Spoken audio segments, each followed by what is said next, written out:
Good morning and welcome to my catechism. I am your talk show host, Father Lucas Enoch, and as usual, my co-host is Brad Adam Anpier of the Catholic Faith Defenders in the Archdiocese of Cebu. Today is the 18th Sunday in the Ordinary Time, according to our church's calendar.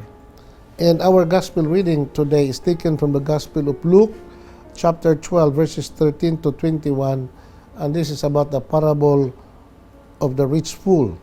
So this is a beautiful parable that we will be discussing today, and not just discussing, but we have to reflect on this so that we'll be able to learn on the moral lessons on this particular gospel. And before we continue, I would like to announce to our televiewers that on September 17 and 18, that would be Saturday and Sunday, there will be a great event in the Archdiocese of Cebu. We call it CAACOM, or Cebu Archdiocesan Apostolic Congress on Mercy. It will be attended by some bishops and priests and most of our lay faithful members of the Divine Mercy in the Archdiocese of Cebu, plus the other suffragan dioceses in the Metropolitan Province of Cebu. So we'll all inviting you to please attend on that particular event, because this is something that we have to do as part of our celebration of 500 years of Christianity. You know, we are still tuig sa itawag nato the year of the year where we celebrate the 500 years of Christianity, and part of that celebration is the CAACOM. Hopefully, you will be able to attend on that particular event. That would be done, or that would be held at the IEC Pavilion in the Seminario Mayor de San Carlos in Mabulo, Cebu City. Please be reminded, and again, we invite you all. And we'll be back after this short break.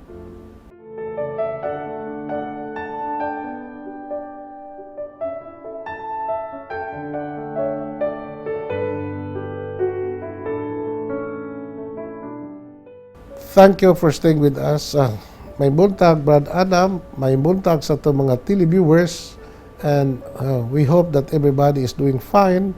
Diha silang tagsa-tag sa panimalay o sa bisan asang dapitin sila nag-uban ng atong programa karon. Brad Adam. May buntag sa kanimo, Padre, sa atong mga televiewers. Ato ang programa, Padre, as member of the Commission on the Laity, mao na pasilungan nato sa ato ang organization ang Catholic Faith Defenders. Padayon gihapon ta sa tuang regular Bible study, unya mga pagkuan nato sa mga chapters, pagpahigayon sa mga seminars. In fact, this coming August 7 and 8, I think we have our schedule for Apologetics Bible Seminar or Layman's Bible Seminar. So, salamat kayo nga makugihon kayo mga batan-on ng Padre. Murag itaas ang mga rating sa mga batan-on karon nga ni-appeal ninatang Catholic Faith Defenders Bible Seminar. Salamat kayo sa Ginoo nga gidasig ang mga kabatan-onan, Padre. Nya although na maghapoy mga nato idad-idaran nga nang-appeal nining ato ang gihimo pahigayon nga mga apologetic seminar, nya ato ang regular Bible study diri sa USGR padayon gid, Padre, every Monday from 7 p.m. up to 9 p.m. nya hook up na nato sa kuan kini ang online nang tawag nato og kuan, Padre, diri sa FB. So mana nga at least ang atong program, ato ang gihimo nga seminar or Bible study abot po dito sa lain-laing lugar, Padre, through our internet or media.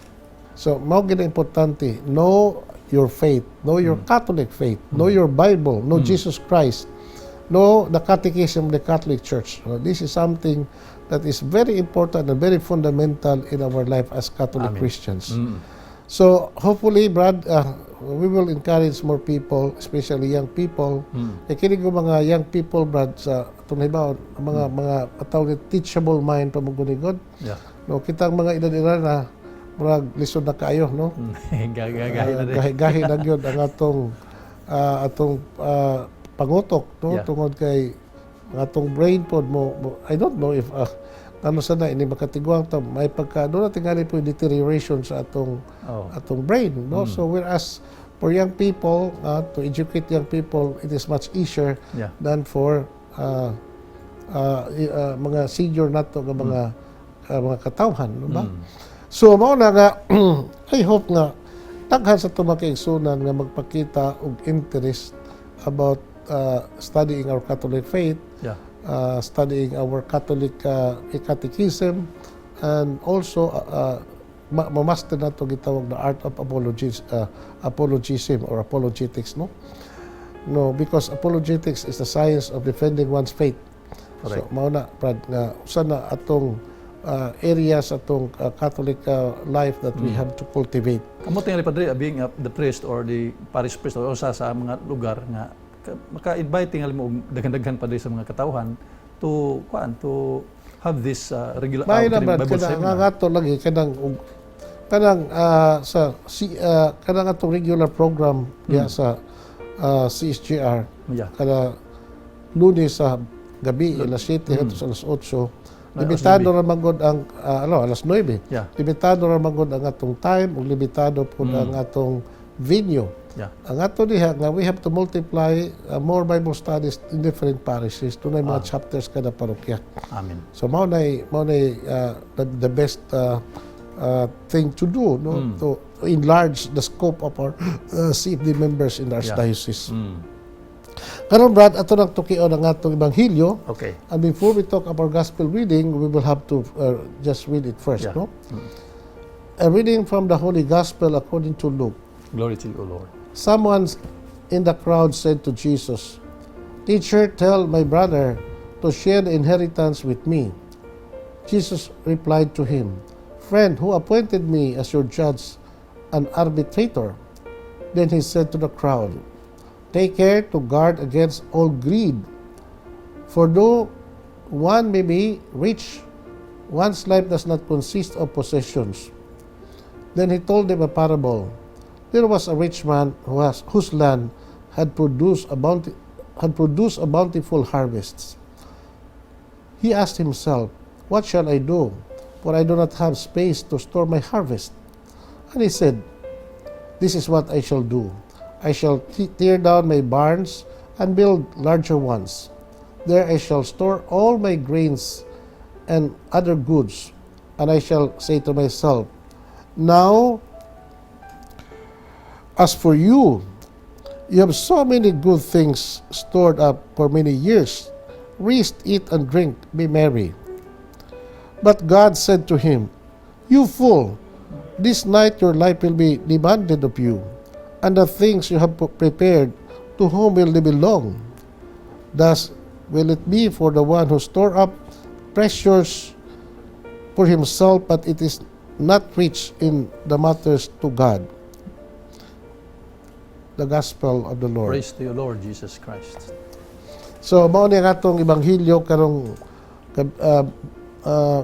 adlaw Brad, the 18th Sunday in the ordinary time sa atong simbahan. Ang ebanghelyo sa usa ka buang-buang nga dato nga Dato. the parable of the rich fool. That's the way we Yeah. translate that into Cebuano. Ngano gitawag mo siya buang-buang? So usa ka butang ngayon nato hinumduman Brad before we talk about the parable itself, no? Nga to be rich is not bad. Yeah. To be rich materially is not evil.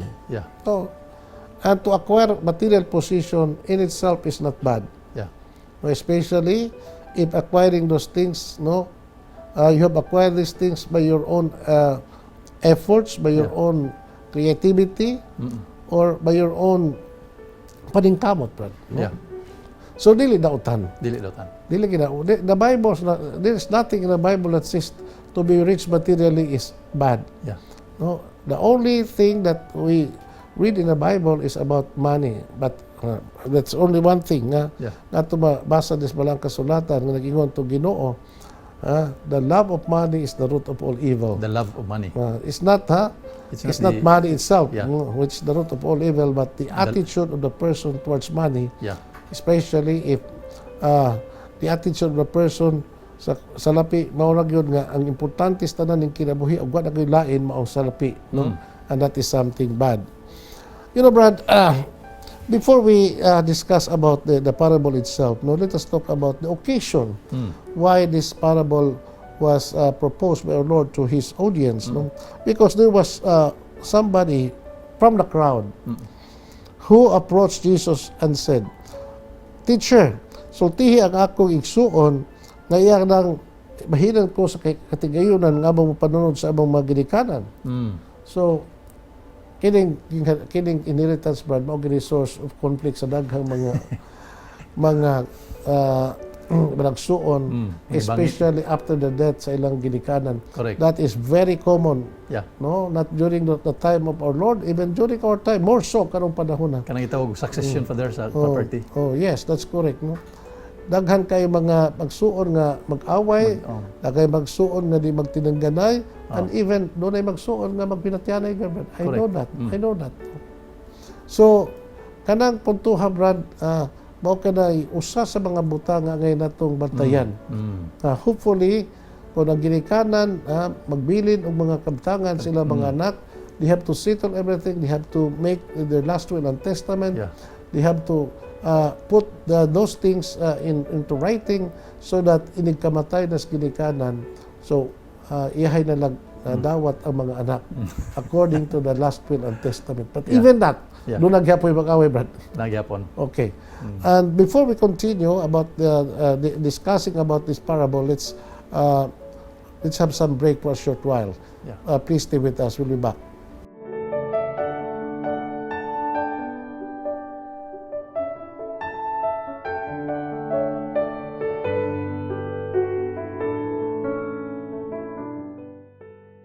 Thank you for staying with us. Salamat, Brad Adam. Padayon ta sa atong Ebanghelyo karon. So mao ni ang atong isgutan karon ng Ebanghelyo. Meaning to say, no, doon ay gingon sa in English, Brad, nga human nature has never changed, no? So, unsay mga problema sa panahon sa Ginoo, the same problems nga ato sa ma-encounter karon. No, about problems on inheritance. So, mao ni problema kaniadto. So, the same thing also happened in our life today. No. Mao nga ang Ginoo mihatag kanato og usa ka sambingay mahitungod sa usa ka dato nga buang-buang. Namatod pa dunay usa ka dato nga daghan kayong bahandi, dako og kayutaan, daghan siya produce iyang kayutaan. Unya he was so contented siyang kaugalingon nga so matod pa niya, unsa ba akong buhaton? Iyar gito dre. Oo. Unsa ba akong buhaton? Mao ni akong himuon. Akong gubon kini akong kamalig o magtukod kog mas dako pang kamalig. Ug ang tanan nako mga produce akong yuta, tanan akong kabtangan akong igumon sa akong dakong kamalig. Akong ingnon akong kagalingon. Pagkayahay mo undo. Nani mo ang tanan, aron ka magkinabuhi o kayahay kinabuhi ka sa taas nga panahon. So paglipay-lipay na lang. Pagsadya, no? Matod pa sa Ginoo, padayon si Jesus. Unya, mingon, unsa may kapusladan kung maangkon nimo kining tanan, yan ang gabiuna. Ang Dios mingon, oy, buang. No? Karon gyud gabiuna. Wag kuhaon ang kinabuhi gikan kanimo. Karong gabi na mamatay ka. No, di ba? So mo nang mingon, you fool, this night your life will be demanded of you, and the things you have prepared, to whom will they belong? Thus will it be for the one who stores up treasure for himself but not rich in what matters to God. So ang punto ni Brad Mauning nga, kini mong taong gisgutan, mao ni gitawag nato og sambingay sa usa ka buang-buang because he really was buang-buang. Nga in the sense nga sa iyang paglantaw siyang kinabuhi, ang iyang gitan-aw ang iyang kaugalingon. Kaugalingon niya. No? O gyud nga magunsa man ko, akong gubon akong kamalig, akong tigubon ang tanan, no, maglipay-lipay lang ko, tanan gisulti niya pros ako. So there was no mention about other people, no? There is no mention for other people sa kaugalingon. Mao na nga bad, mao na brad nga, to be rich no is not bad. But to be rich selfishly, ang imong pagkanato, mao ra gyud ang imong kaugalingon katagbawan, ang imong gitan-aw wa kay magtagad sa paginahanglan sa uban, Yeah. na diha ang danger Danger. ang sa pagbaton og daghang bahandi. Mm. Nga naman, it would create din gitawag false sense of security Mm. sa imong kinabuhi. Yeah. Nga nung tawag mag false sense of security because ever since the time immemorial, Brad, material things cannot be trusted as the source of our security. Nga naman, it might happen nga mawagtang nimo. Mm. It may happen nga so masulog, no, or your own health, no, imong paglawas, imong problema sa imong paglawas. Although makatabang na ni, but eventually kanang mga material things, kanang mga salapi nga imo na accumulated, Brad, no, so it will just pass away, no. Yeah. So before I continue this parable, doon ako'y kasi natian na ning mga classes parable, Brad, no. Mm. There is what we call a parallel experience, no, based on my own experience as a parish priest, Brad, in one parishes that I was assigned to, no. Yeah. Doon ako yung usa True to life, it's a true to life story, Brad, Yeah. mo nga. Yeah. Doon ako yung usa ka parokyano nga pareha ding tawhana. Oh, dato. Dato kayo, dako kayo taan, dako kalubihan, dako kay maisan, dako katubhan. In other words, she was very rich. Senior dito siya. Daghan kay daghan siya kwarta, Kabtangan. daghang Yeah. kabtangan, Yeah. pero namatay. Mm. Unsay dungdan siyang kamatayon, pasmo. Nganong namatay man siya siyang Basig wa ka. ang rason tungod sa katihik. Mm. Tungod og tihik ka, daw sab ka. Daw. No. A person who is tihik is also daw. Yeah. No. Dili mapalit og tambal kay mahal. Dili mapalit og mga lami ang pagkaon kay mahal. Wait, check up. Dili magpa-doktor kay mahal. So, ang iyang pagkaon, sus ka na lang tinabal, ka na mabuwad. No? Yan, saan mo ito yung kwarta pa rin? Exactly. Hangtod na matay ba, di gani kayo lugos mo kaon kay, nung mao lagi nga, tigo mas kwarta. Namatay. Oh. Usay ko sa kamatayon, according to the death certificate, kaya kung may nagbisa, Oh. starvation. Starvation. Yan sa may, in English, sa may binisiyan ng starvation, di, pas mo. So, namatay tungod sa iyang pagka-tihik. Tihik. Ya dito, pagkamatay niya, gialsang iyang lawas, gibaling nito sa lungon. Dito pa nibawan nga dito sa iyang higdaan, Daghang kwarta. dito siya naghigda sa nagbadig sa daghang kwarta. Pastilan. So, what does a prophet aman? Yeah.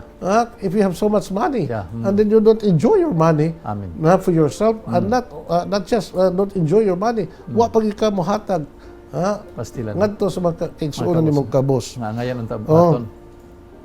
So the lesson in Mount Sambingay, Brad, Moni, one thing that we have to learn about this parable, that all things belong to God. Yeah. If ever we are blessed with material things because of inheritance or our own hard work and creativity, we should always remember the less fortunate. Yeah. The wealth that we have accumulated is not for ourselves. You know that, Brad? Yeah. Because all things that God has given to us, including all material possessions that we have, Yeah. is given to us on the basis of stewardship, Stewardship. not on the basis of absolute ownership. Yeah. We own these things, Yeah. but you have a social responsibility Yeah. to share what you have, especially to the poor. Amen. Because Mother Teresa said, no, if you are rich and there is somebody who is poor, and you don't give him anything to eat, and that person dies, so you are killing that person. Yeah. You are, that's too bad. Yeah. Correct. No? You are guilty of killing that person by not giving him something to eat in order to survive. Okay. So repeat, the true stewards, we make use of all things that are entrusted to us for the common good. There is no sense of keeping them for ourselves and enjoying by ourselves. It is an unchristian kind of attitude. If we only think of ourselves, if we only think of our pleasure, if we only think of our own security, if we only think of our own comfort, etc., Brad, that is very unchristian attitude. No? So, let us be wise in handling all these material possessions. Amen. How to be wise? Number one is to spend this money for our own good. Yeah. No? To enjoy the material blessings that you receive from God. Amen. And also to To share. share. O na. And that is love because you are sharing. And kanang og share brad nga kinasingkasing pod nga pagtabang. Oh. No, not out of kanang kuan ba kanang greed, out of pride, because sometimes we have to Yeah, give people because we want to, you know, kuan ba ato bang Pasigarbo. ikuan natong garbo brad ba. Patasaan ang verbo. Oh, so we have to give out of our love for that person. It is our Christian duty to give, Yeah. no, to share. Yeah. Ya kana pag-share po brad kanang di lang kay from the surplus but from the very substance atong position. Yeah. Kaya na ba yung usahin ba nakatong teacher ba? Bisag diya sa kolekta ba? Mangita kita sinsiyo, gagmay kinsiyo. Na na kay mga pobre ka manunan to, katong mga sinsiyo, why can we not give to? Yeah. No? Sa dako yung from the substance of our positions, Yeah. no? From our wealth, no? Yeah. To these people. Yeah.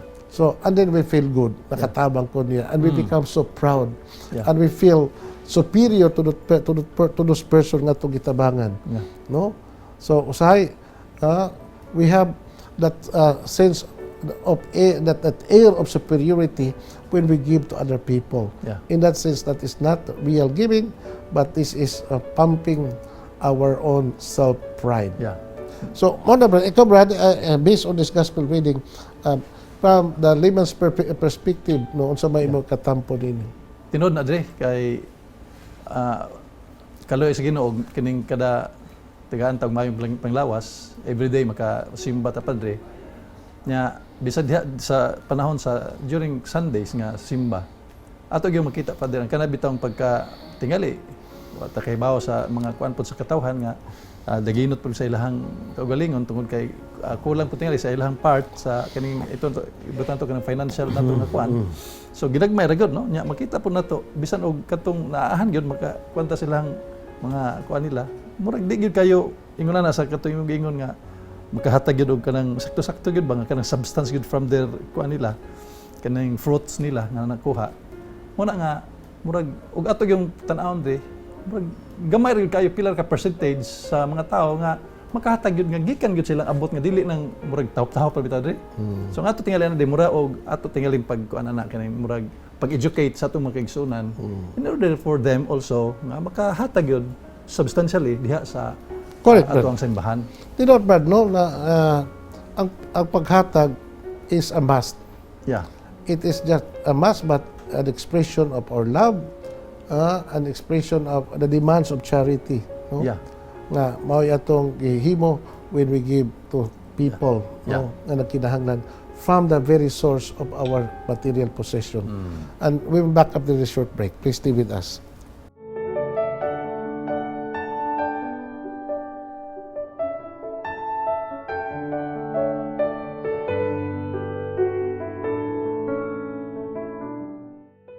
Thank you for staying with us, Brad Adam. Let's continue with our topic, discussing this particular topic nga itong ikutlo sa Ebanghelyo karon, no? So, usa ka butang Brad nga angay na ito hinumduman, which we already said at the beginning, nga ang pagbaton og material wealth, no, is a great responsibility. Yeah. No, unya not just a responsibility, remember these things that we have are given to us by God. Yeah. So these are all given on the basis of God's benevolence nato, no. Unya kini laging mga butanga kinahanglan nga atog yung atimanon. We should be responsible stewards of all that God give to us, including our material possessions. Unya atong tukion Brad, unsa bagyod ang gitawag nato og moral basis, no, in judging material possessions. Yeah. No. Ngano ako ning isgutan Brad kay daghan kay mga tao nga dili aware nini mga butanga. Oh. What is the moral evaluation when we have material wealth? Yeah. Unsa may moral evaluation if you are very rich Yeah. materially? Yeah. Okay, there are not three great principles that govern the moral, what you call, evaluation on material wealth that you accumulate. Number one. Apil gyapon ang tingali sa kuan dre. Sabi sa katong mga middle middle Tanan, class tanan. Covered na sa tanan. Tanan. Okay. Okay, number one. How did you acquire it? How? Yun sa Diyon nimo. sa niyo pag-angkon ini mga Butanga. material Yeah. possessions. Kana Brad, daghan kay nang masango ana. Lagi kay basi under the table niya na. Daghan nga mga nadato tungod ha Yeah. na nagitawag og mga immoral Immoral. basis or immoral means Yeah. or illegal means, no? Illegal means or illegal acquisition of wealth. Illegal ako yung mga ill-gotten wealth. Ill-gotten. So, kana gyud Brad, no? So, manubag ba yan So, kana Brad? appeal gyud na sa kuan dre. Gitawag moral evaluation of what you call material possessions. Okay. No? I-own sa nimo pa-acquire ni.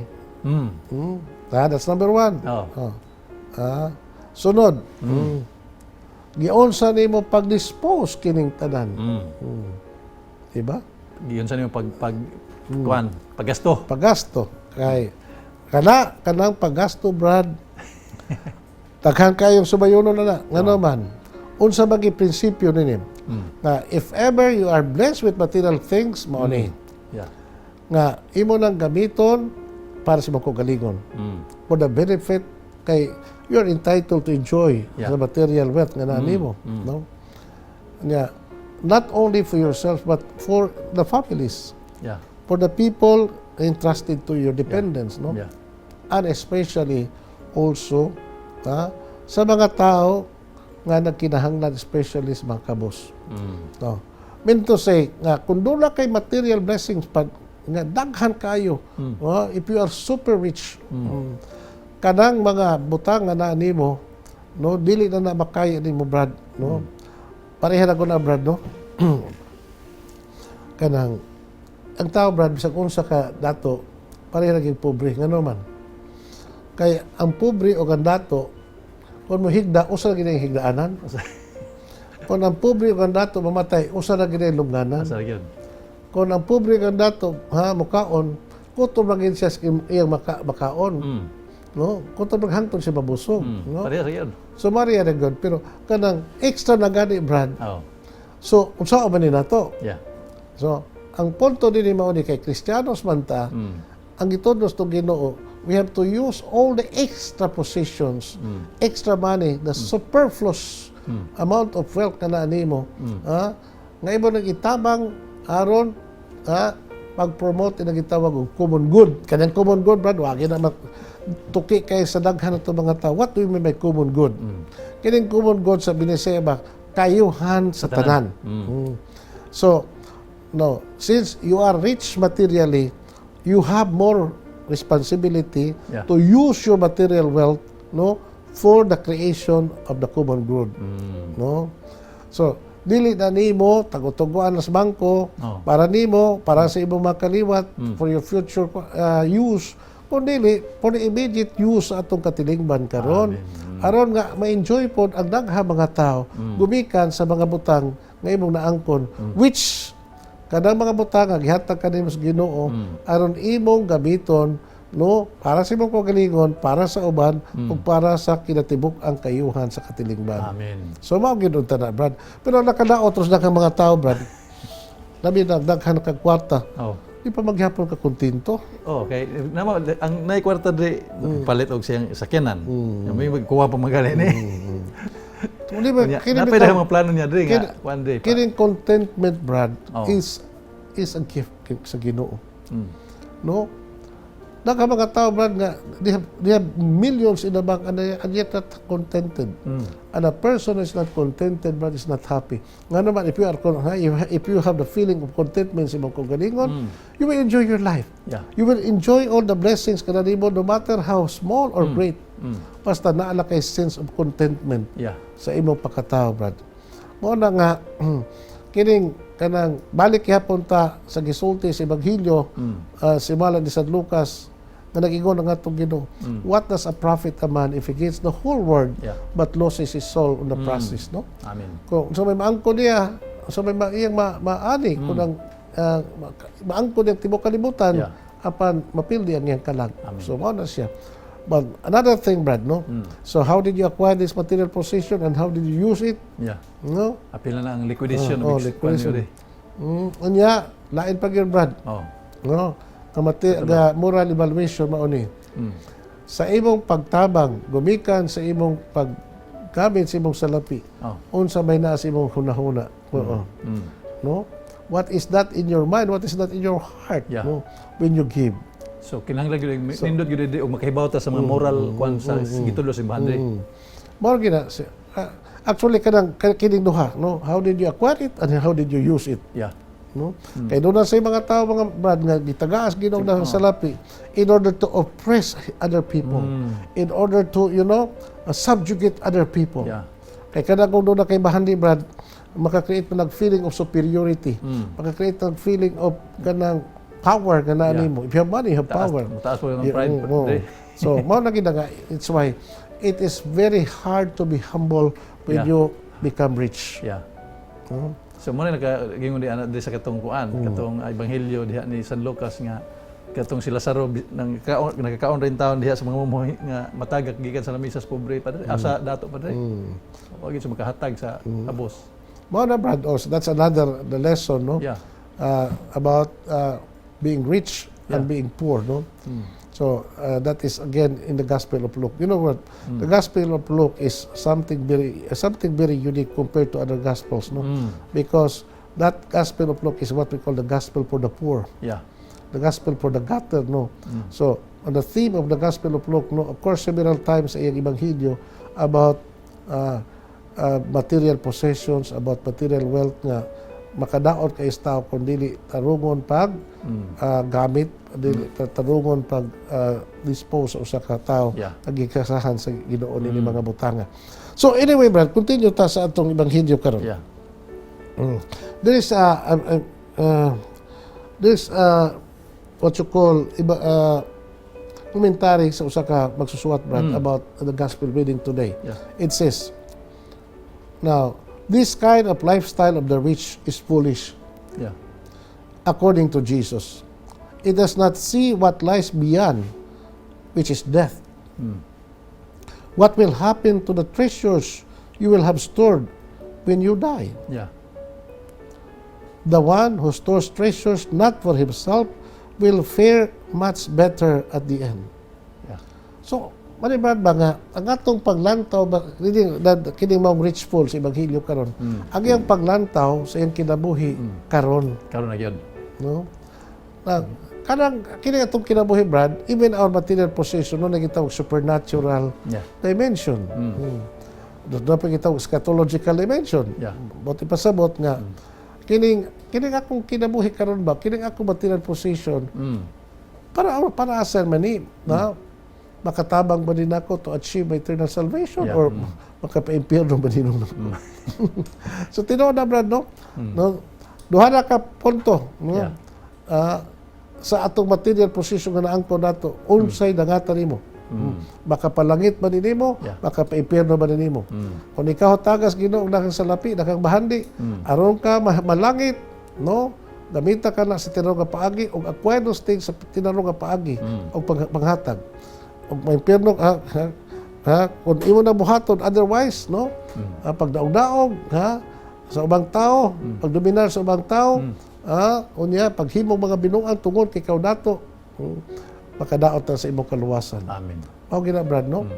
Busa kinahanglan gyud nga gamiton nato kini mga butanga on the basis of God's will. Yeah. No? Wala, Brad, nga kining simple na kay ko kuan, Brad, no, kanang advice sa mga tao nga nagkakwarta. Simple na kay ko, Brad. Mao ra gini. Share. Kung kamo daway daghang kwarta aron mo malangit, taga ibingwa. Unya kanang yung paghatag kinasingkasig og tinun-anay. Amen. For the love of God and for the love of neighbor, taga-ime sa inyong salapi. Aron kitang tanan mabulahan ug malangit ang tanan. Thank you for staying with us, Brad, og to mga televiewers. Og sa pa ang atong final blessing, ako kamong nasigon sa kanunay sa pag sunod nitong programa matag alas 8 sa buntag sa adlaw Domingo o alas 6 sa adlaw Lunes, Miyerkules ug Biyernes. Salamat yung tanan. ang Ginoo manaka ninyo. Manausab ka. Nanangin kaniyang Diyos maggahom sa tanan, Amahan, Anak, Espiritu Santo. Amen. Amen. Thank you and good day.